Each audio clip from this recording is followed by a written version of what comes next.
الحمد لله الحمد لله وكفى والصلاة والسلام على خاتم الأنبياء سيدنا وحبيبنا محمد المصطفى وعلى آله المجتبى وأصحابه النجبى. اللهم صل على سيدنا محمد النبي الأمي الهاشمي وعلى آله وأصحابه نجوم الهدى.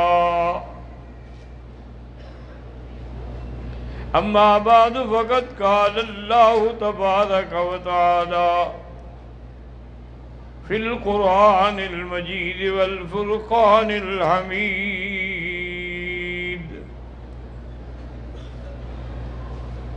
أعوذ بالله من الشيطان الرجيم. بسم الله الرحمن الرحيم. وعد الله الذين آمنوا وعملوا الصالحات ليستخلفنهم في الأرض وليبدلنهم من بعد خوفهم أمنا. قال النبي صلى الله عليه وسلم: لو أن أحدكم أنفق مثل أحد ذهبا ما بلغ مد أحدهم أو نصيفه، أو كما قال النبي صلى الله عليه وسلم.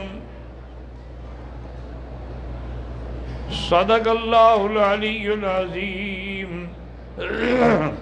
وصدق رسوله النبي الكريم، ونحن على ذلك لمن الشاهدين ومن الشاكرين، والحمد لله رب العالمين. رب اشرح لي صدري ويسر لي أمري واحلل عقدة من لساني يفقهوا قولي. رب زدني علما. برادران اسلام، حضور صلی اللہ علیہ وسلم کے سب سے محبوب صحابی، جن کے بارے میں میرے آقا نے فرمایا کہ جس بندے نے مجھ پہ کوئی احسان کیا ہے میں نے اتار دیا، لیکن ابو بکر کے مجھ پہ اتنے احسان ہیں کہ میں نہیں اتار سکتا۔ قیامت میں اللہ کے دربار میں عرض کروں گا تو میرے بدلے میں اللہ اتاریں گے۔ یعنی اتنے بڑے مقام والا آدمی سیدنا ابی بکر رضی اللہ تعالیٰ عنہ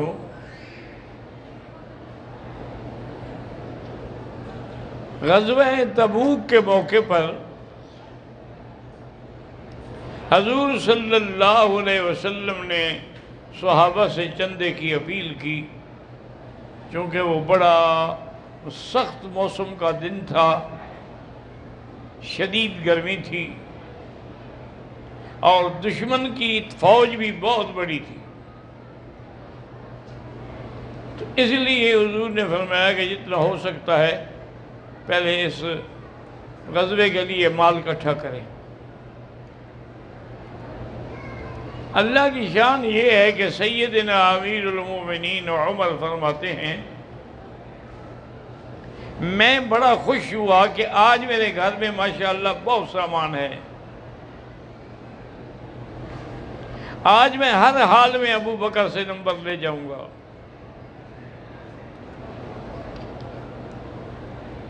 تو بہرحال حضور صلی اللہ علیہ وسلم نے مجھ سے پوچھا کہ عمر تم کیا لائے ہو؟ تو میں نے عرض کیا حضور جو کچھ میرے گھر میں تھا میں نے اس کو آدھا آدھا کر دیا، آدھا گھر چھوڑا ہے اور آدھا آپ کی دربار میں لایا ہوں، اور اس وقت میرے پاس مال بھی بہت تھا ماشاءاللہ۔ اس کے بعد حضور نے فرمایا کہ ابو بکر تم کیا لائے ہو؟ اور اس نے کہا حضور میں تو اللہ رسول کا نام گھر میں چھوڑ کے جو کچھ تھا سب کچھ لایا ہوں، کچھ بھی نہیں ہے گھر میں۔ تو حضرت عمر نے کہا کہ واللہ لم اسبق، اللہ کی قسم ابو بکر تم سے میں نمبر نہیں لے سکتا۔ حضرت صدیق رضی اللہ تعالیٰ عنہ ٹاٹ کا چادر جو تھی نا وہ باندھے ہوئے تھے بطور چادر۔ جبریل علیہ السلام آئے اور انہوں نے آگے عرض کیا کہ یا رسول اللہ ان ربا کا یقرئک السلام، آپ کے رب نے تو آپ پہ سلام بھیجا ہے، اور ساتھ یہ بھی فرمایا ہے کہ فقرہ منی، میری طرف سے ابو بکر کو بھی سلام کہیں، اور ساتھ میں یہ بھی پوچھیں ابو بکر سے کہ حل انت راضٍ فی فقرک ھذا، سلام کہیں کہ یہ ابو بکر اللہ نے تجھ پہ سلام بھیجے ہیں، اور اللہ ساتھ یہ بھی فرماتے ہیں کہ اس حالت میں کہاں تم تاجر تھے اور آج ٹاٹ لپیٹ کے بیٹھے ہو، اس فقر کی حالت میں تم اپنے رب سے راضی ہو؟ تو حضرت صدیق رو پڑے اور کہا یا رسول اللہ میرے سلام عرض کریں انا راضٍ عن ربی، انا راضٍ عن ربی، انا راضٍ عن ربی، میں اپنے رب سے راضی ہوں۔ اور سیدنا ابی بکر رضی اللہ تعالیٰ عنہ فرماتے تھے کہ 3 چیزیں ہیں جن سے مجھے محبت ہے۔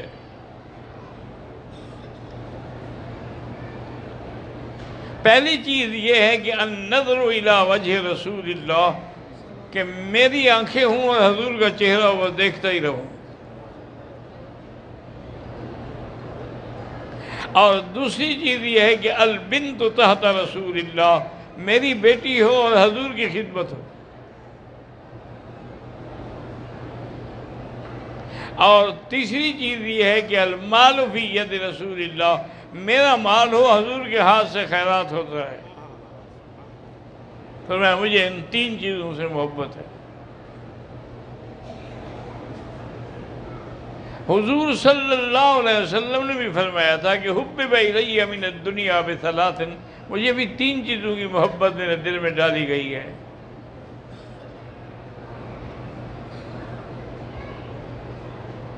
جب حضور صلی اللہ علیہ وسلم سے پوچھا گیا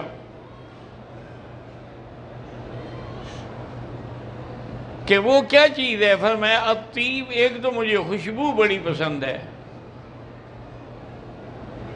اور دوسری چیز یہ ہے کہ والمرأۃ الصالحہ، نیک بیوی ہو اس کا بھی مجھے بڑا اشتیاق ہے۔ وَقُرَّةُ عَيْنِي فِي الصَّلَاةِ، اور میری آنکھوں کی ٹھنڈک نماز میں ہے۔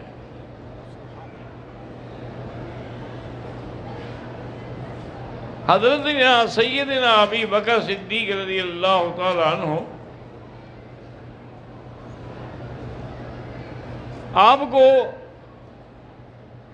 آپ کی جب وفات ہوئی میرے آقا کی، رحمت دو جہاں صلی اللہ علیہ وسلم کی، تو لوگوں کے تو دماغ اڑ گئے، یعنی حضرت عمر جیسا بہادر اور قوی آدمی تلوار لے کے کھڑا ہو گیا کہ جو کہے کہ حضور فوت ہو گئے میں گردن اڑا دوں گا، اللہ کے نبی پہ موت کیسے آ سکتی ہے؟ آپ کی نبوت قیامت تک ہے تو پھر آپ کی زندگی بھی قیامت تک ہے۔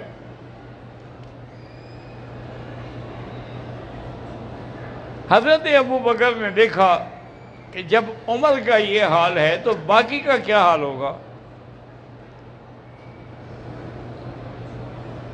اپنے گھر میں گئے، وہ بی عائشہ کا حجرہ تھا نا، جہاں سرکار دو جہاں کی نعش مبارک رکھی تھی، وہاں جا کے ابو بکر نے آپ کے چہرے سے چادر ہٹائی اور آپ کی پیشانی پہ بوسہ دیا،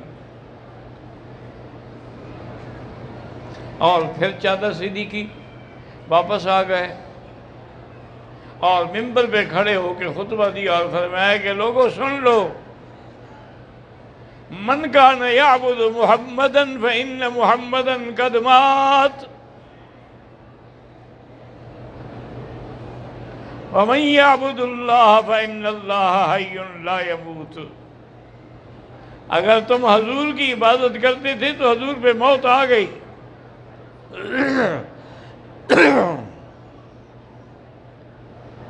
اور اگر تم اللہ کی عبادت کرتے ہو تو اس پہ کبھی موت نہیں آئے گی، کبھی فنا نہیں آئے گی۔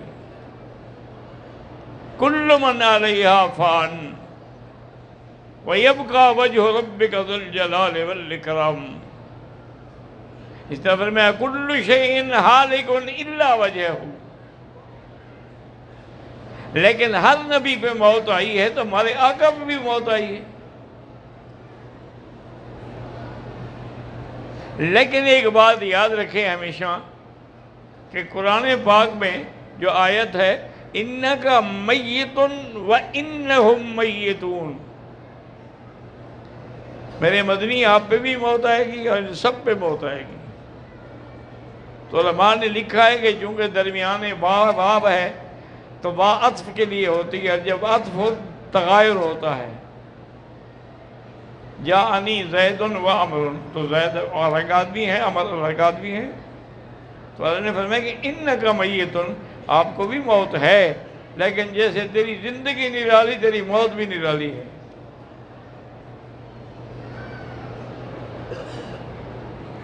سیدنا صدیق رضی اللہ تعالیٰ عنہ کو پتہ چلا کہ ثقیفہ بنی ساعدہ میں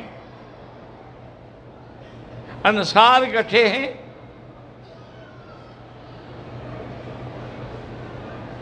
اور سعد بن عبید کو خلیفہ بنانا چاہتے ہیں حضور کے بعد۔ جلدی جلدی وہاں پہنچے تاکہ حضور کے بعد خلافت کے مسئلے میں انتشار پیدا نہ ہو جائے۔ حضرت عمر رضی اللہ تعالیٰ عنہ بھی تھے۔ حضرت عمر نے پوچھا انصار سے بھی کیا چاہتے ہو؟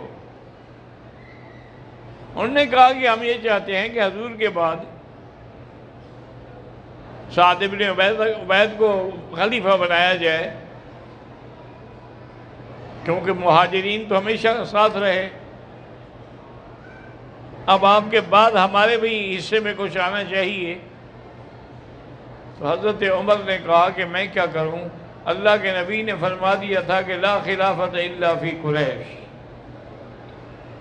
میرے بعد خلافت جو ہے قریش میں ہی ہوگی۔ جب اللہ کے نبی فرما گئے ہم آپ کو کیسے دے دیں؟ اس کی وجہ ہے کہ قریش جو تھے وہ خاندانی طور پہ بادشاہ تھے،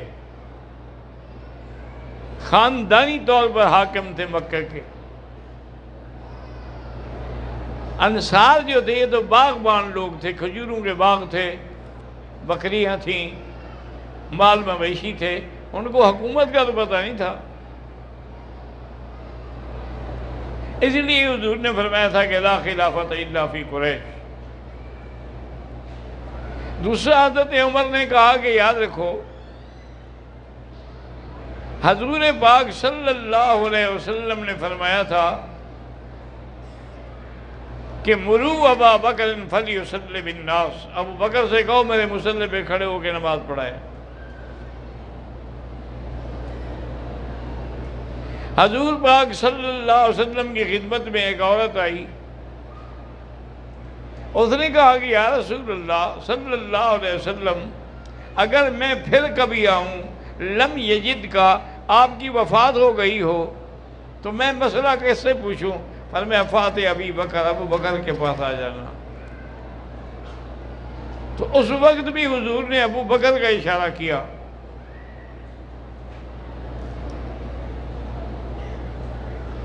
اور دوسری بات یہ ہے، انہوں نے کہا کہ اگر قرآن پہ نظر ڈالو تو ثانی یسنین کا لقب جو ہے وہ کس کا ہے؟ وہ ابو بکر کا ہے. اذ یقول لصاحبہ، صحبت نبی کا لقب جو ہے قرآن میں وہ کس کا ہے؟ وہ ابو بکر کا ہے. ان اللہ معنا، معیت کا لقب جو ہے وہ کس کا ہے؟ تو جس کے ساتھ معیت ہے، صحبت ہے، نصرت ہے، تو خلیفہ تو اس کو بننا ہوگا. تو سب لوگوں نے پھر انصار و مہاجرین نے سیدنا ابو بکر کے ہاتھ پہ بیعت کی. اللہ کی شان دیکھیں کہ سیدنا ابو بکر رضی اللہ تعالی عنہ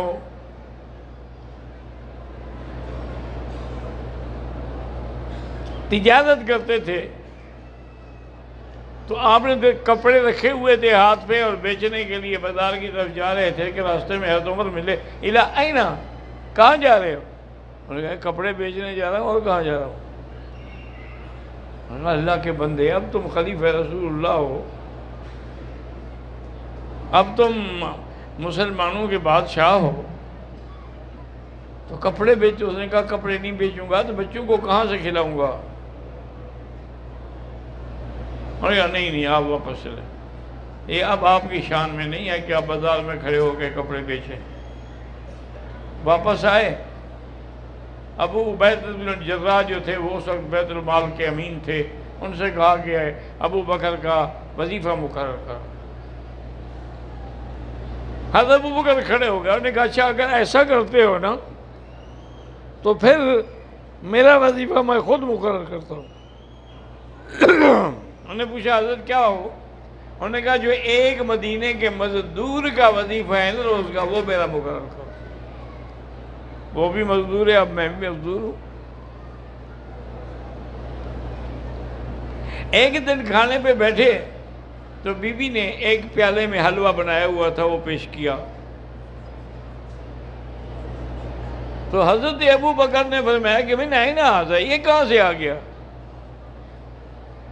انہوں نے کہا حضرت میں روزانہ آٹے میں سے ایک چٹکی بھر کے الگ کر لیتی ہوں، تو ایک مہینے میں اتنا بن گیا کہ حلوے کی ایک پلیٹ بن جائے. تو میرے دل چاہا کہ آج میں آپ کو حلوہ پیش کروں. آپ نے وہی پلیٹ اٹھائی اور سیدھے دوڑے.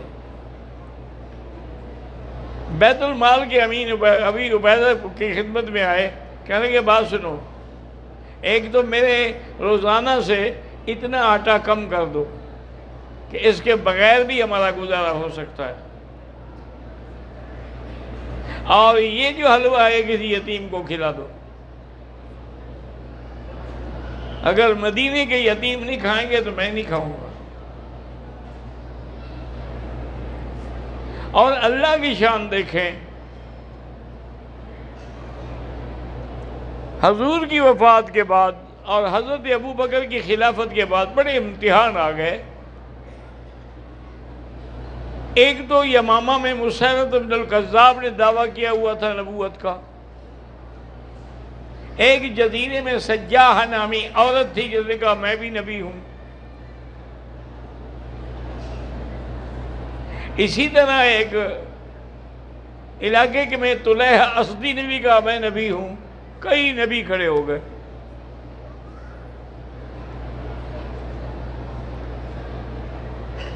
حضور صلی اللہ علیہ وسلم اپنی زندگی میں حضرت اسامہ کو فرما چکے تھے کہ تم فوج لے کے جاؤ اور وہاں جا کے یمامہ میں مسلمہ کا مقابلہ کرو. چونکہ حضور بیمار ہو گئے تو اسامہ رک گئے تھے. اب وفات ہو گئی. حضرت ابو بکر سے پوچھا کہ اب میں کیا کروں؟ نے کہا تم جاؤ جہاں جس کو حضور نے روانہ کیا ہو. ابو بکر کی طاقت نہیں کہ اس کو روک سکے. جاؤ تم. حضرت عمر نے کہا ابو بکر کیا کر رہے ہو؟ حالات اتنے خراب ہیں اور اتنا بڑا لشکر آپ جو ہے ملک سے باہر بھیج رہے ہیں. خدا نہ کرے کل مدینے پہ اٹیک ہو جائے، حملہ ہو جائے تو ہم کیسے دفاع کریں گے؟ اس نے کہا کہ عمر، اگر مدینے کے اندر آ کر جنگل کے جانور ابو بکر کی بوٹیاں نوچ کے کھا لیں وہ میں برداشت کروں گا، لیکن جس لشکر کو میرے آقا نے بھیجا میں اس کو نہیں روک سکتا. وہ جائے گا لشکر. حضرت عمر چپ ہو گئے. اب خلیفہ کا حکم ہے. اللہ پاک نے بھی مہربانی کی کہ لشکر کو پے در پے کامیابیاں ملی اور جتنے مرتد نبوت کے دعوے والے تھے سب مٹ گئے. اس کے بعد پھر حضرت ابو بکر کے ایک اور امتحان آ گیا. بعض لوگوں نے زکوٰۃ دینے سے انکار کر دیا.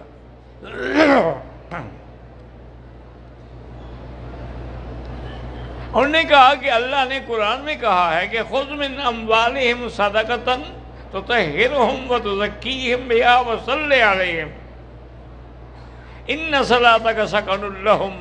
آپ ان سے زکوٰۃ لیں، ان کے لیے دعا کریں، آپ کی دعا ان کے لیے رحمت ہوگی. اب اللہ کے نبی تو ہے نہیں، ہمارے لیے کون دعا کرے گا؟ ہم کیوں زکوٰۃ دیں؟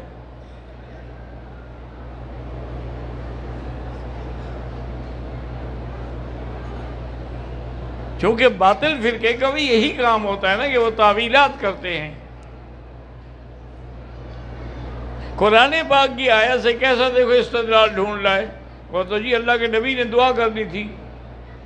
بھی اللہ کا نبی نہیں کرے گا تو اس کا خلیفہ کرے گا. انہوں نے کہا جی ہم زکوٰۃ نہیں دیتے.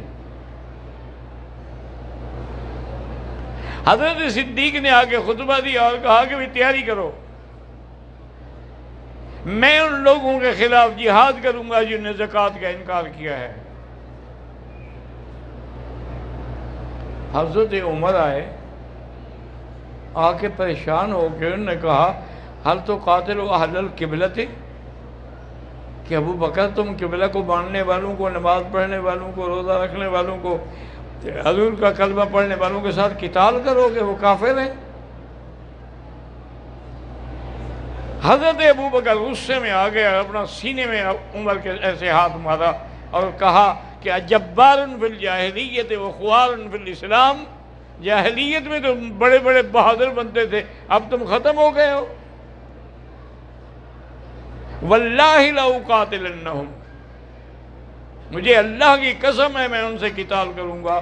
لو منعونی اقالا لقاتلتموہ، اگر انہوں نے ایک رسی دیتے تھے نا، اب نہیں دیں گے، میں پھر بھی قتال کروں گا.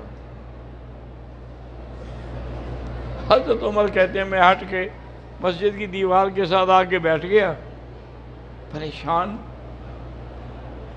تھوڑی دیر گزری، ان اللہ شرح صدری کما شرح صدر ابی بکر، اللہ نے میرا سینہ بھی کھول دیا جیسے ابو بکر کا سینہ کھولا تھا.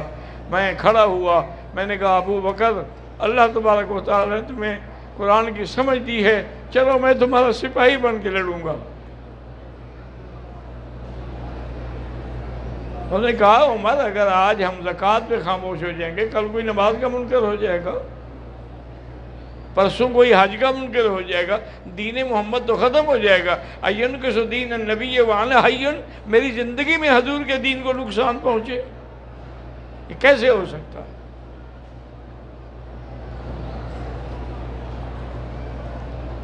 سیدنا ابی بکر رضی اللہ تعالیٰ عنہ، خدا کی شان دیکھیں کہ آپ کو کیسی حضور سے مشابہت ملی. ایک دفعہ حضور نے فرمایا تھا کہ انا و ابو بکر و عمر خلقنا من تربت واحدت وندفن فیہا. میں بھی، ابو بکر بھی، عمر بھی ایک ہی مٹی سے پیدا ہوئے ہیں، اسی میں ہم کٹھے دفن ہوئے. حضرت ابو بکر رضی اللہ تعالیٰ عنہ کو بھی اسی طرح بخار ہوا بے عین ہی جیسے میرے مدنی کو ہوا. کہ شدید بخار اور لرزہ. جیسے میرے مدنی پر زہر کا اثر لوٹ آیا، ابو بکر پر بھی زہر کا اثر لوٹ آیا جو سانپ نے ڈسا تھا غار میں. اور جیسے حضور کو 3 کپڑوں میں کفن دیا گیا، ابو بکر کو بھی 3 کپڑوں میں کفن دیا گیا. اسی چارپائی پہ لٹایا گیا جہاں حضور لیٹے تھے. آپ نے اپنی بیٹی سے پوچھا کہ عائشہ آج کون سا دن ہے؟ اس نے کہا ابا جان آج یوم الاحد ہے، اتوار کا دن ہے. فرمایا میرے مدنی کب فوت ہوئے تھے؟ انہوں نے کہا سوموار کے دن. تو نے کہا بس پھر میرے اور تمہارے درمیان ایک رات ہی ہے، میں بھی کل فوت ہو جاؤں. تو سیدنا ابی بکر صدیق رضی اللہ تعالیٰ عنہ بھی یعنی سوموار کو وفات ہوئی، ان کی وفات بھی سوموار کو ہوئی، اور پھر وہ اسی حجرے میں دفن کیے گئے جہاں حضور پاک صلی اللہ علیہ وسلم کی ذات ہے. اور ابد الآباد تک ابو بکر حضور کے قدموں میں ہیں صلی اللہ علیہ وعلا آلہ وصحبہ وسلم. بی بی عائشہ فرماتی ہے کہ اب مجھے اپنا خواب بھی اور ابے کی تعبیر بھی یاد آ گئی کہ جب حضور کی دفن ہوئے تو فرمایا کہ پہلا چاند ہے جو تیرے حجرے میں آ گیا. اب حضور آئے ہیں تو اس کا مطلب ہے کہ ابو بکر دوسرا چاند آ گیا. اب دیکھتے ہیں تیسرے چاند کون بنتا ہے. وہ اللہ نے حضرت عمر کو نصیب کیا. والسلام علیکم ورحمۃ اللہ وبرکاتہ.